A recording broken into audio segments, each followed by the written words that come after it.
was about 8 years old and in 3rd grade, the first time that time became important to me. Until then, I was immersed in a routine that allowed me to go to school on time. But that was just part of the ordinary, nothing significant. But that evening, when I was 8 years old, I was worried and I was anxious that I wouldn't wake up on time the next day for my field trip to Disneyland. I didn't have an alarm clock, and I was afraid that I was going to oversleep. And I didn't. By 4 a.m., I was wide awake, and I was at school just before 6 a.m. This was in Tijuana, that's why it was so early, right before the bus left. Never before had I been aware of how time was measured and marked. In childhood, I rarely held the responsibility for being on time to things. So often, it lay with my parents to wake me up, to get to school on time, to take me to soccer practice. I lived in the buffer of others who navigated time for me. It probably wasn't until middle school, when I had my first job, that I was in charge of my own clock. Even with a friendly boss who would be forgiving if the walk from school to work took a little longer, my timeliness got tied into other things. How many hours I could put on my timesheet, how I was received by my other coworkers, and internally, how much guilt I felt for being late. Timeliness. For many years, my days were divided in two: the time when I was at work and the life I had outside of that. I learned to be on time, to clock in and to clock out. Working overtime was never allowed. But I could live my life without a calendar. I could move through my days with the certainty that work was only a thing that happened for part of my day, a spontaneous plan. The rest was open for whatever would come my way, a spontaneous plan, an unexpected visit, an invitation. There was time for improvising life. Time then only mattered during the 8-hour shift that I worked. And it is there where I learned to be timely, to turn in things on time, to call people on time, to respond to messages on time, to meet deadlines. Time, at that moment, turned into some sort of authority that kept me on track. The minutes on the freeway, on my way to work when I was late, seemed to be yelling at me, pressing on, augmented, bold, judgmental. The next task needed to be done, and I was already failing. But that rush, though, it started in high school, but in college, it really got out of control. I got addicted to the deadline. First, the early excitement when a new assignment was first assigned. Then, as it pushed further and further down the to-do list, that ache of urgency would slowly gnaw away inside my belly. Why hadn't I started yet? By a day before, some feeble attempt to make headway only left me feeling itchy in the skin, too nervous to find out how behind I really was. And then, in those final hours before the deadline, I'd always have just enough time, until there was no other choice than to do nothing but write. Magic would happen, beautiful connections I hadn't seen before, a true joyfulness in the process I had so long avoided. And then I'd send in my work. I was free. What a relief. And each time a promise to myself to not repeat that, and each assignment falling back into the cycle once more. I felt inclined to ask, how did we get this way? But I think that would be easy to respond. the birth of the city, the technological advances, busier towns, and more people that perhaps required more structure, more order, more predictability. And well, waiting for the sun to rise or for the moon's stages wasn't enough anymore. The ways of our ancestors to tell the time no longer worked. Time couldn't be a cycle anymore. It had to be something else. Something perhaps people understood, something people knew, a universal concept perhaps with free access to time-keeping artifacts for all that had. And then time became a commodity, a thing to be exchanged that had monetary value for the employee, for the employer. And that ideology began permeating the rest of our lives. Time became something we could measure, fragment, allocate, plan. So I don't think the question is how did our relationship to time get this way? I think the question we should be asking instead is, why did we, the most of us, believe that that was a good way to understand time? Why have most people settled for this understanding of time? We social creatures create our realities together. We create our realities together, just as we participate in them.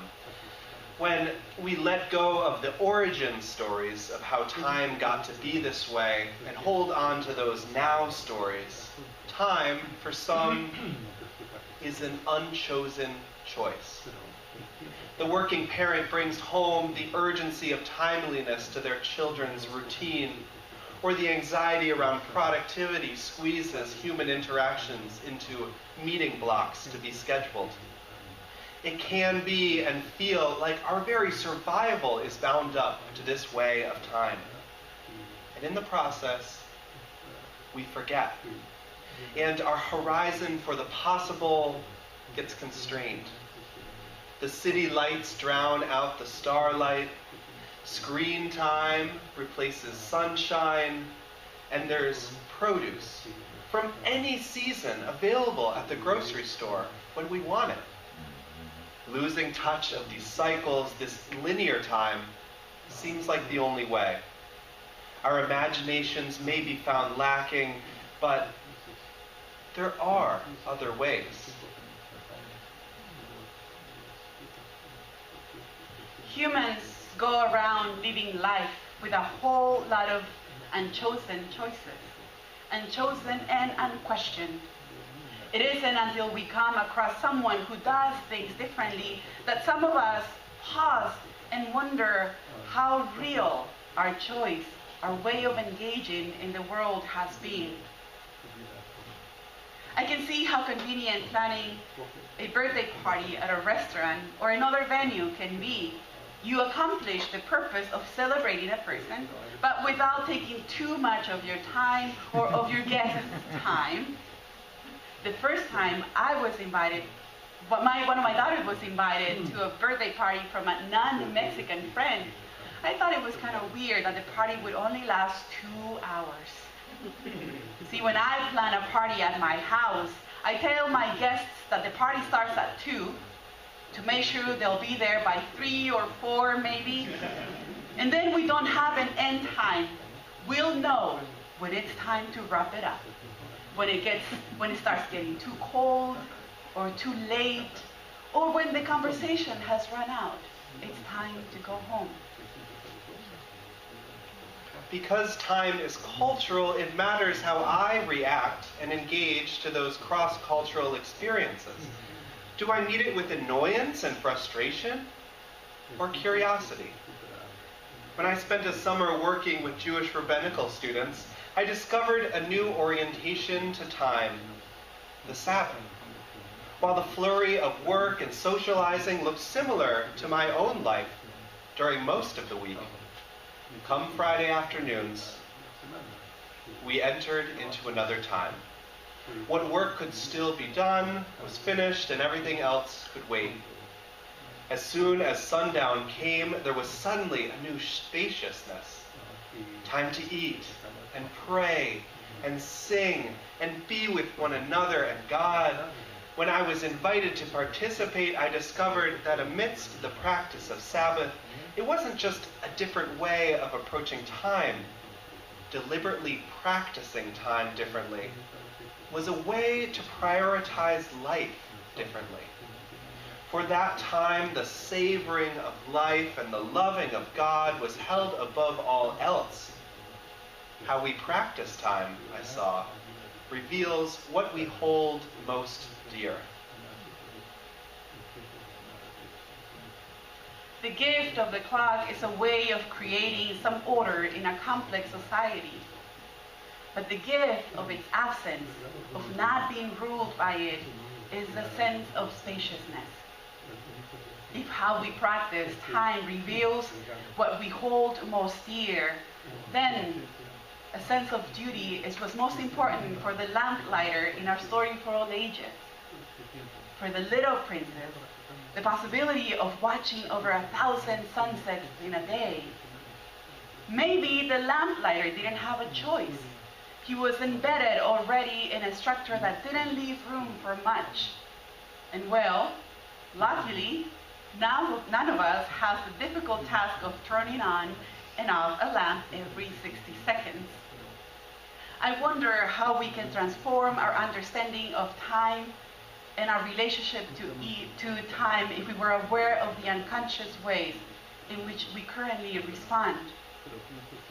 What would we do with all that sudden unexpected spaciousness we could find or create in a week, in a day, in an hour? Maybe time is a thing we exist in. And maybe time is also something we create. We might make sanctuaries of our time. I've known a few of these. Timeless time, sacred time. The host who invited me over, and just by a look in their eyes, I knew I could put down what I had been burdened by. A bell that rang on my graduation day, throwing all of my future hopes and my past struggles into some constellation that resonated together. The times when the song ended, even though you never wanted it to, and the moment of silence felt like it was an eternity. The goodbyes when we lingered tenderly with one another, knowing this parting would be permanent. Long glances explaining what our words could not, and a little squeeze at the end of an embrace. A part of me is still there. There is room for magic and sacredness in the spaces we stop thinking about the clock and immerse ourselves fully in the moment. Maybe it is true that eternity lasts but a moment. That eternity is in the spaces and places where life touches us and we become larger than we usually are. The moments in life where the preciousness of an experience extends into infinity. In the spaces where parts of ourselves stay behind. Life is about time, about what we make of it. So, may we be open to these moments and the life contained within them. May we be gracious and leave space for curiosity when people's chosen and unchosen choices about time are different from ours. May we feel a little looseness with time, a little spaciousness to honor what we truly value. Moments of deep sorrow, of deep joy, of quiet. Moments of silliness and boredom. Moments of connection. May we neither master time nor be mastered by it. But just to be and become in time.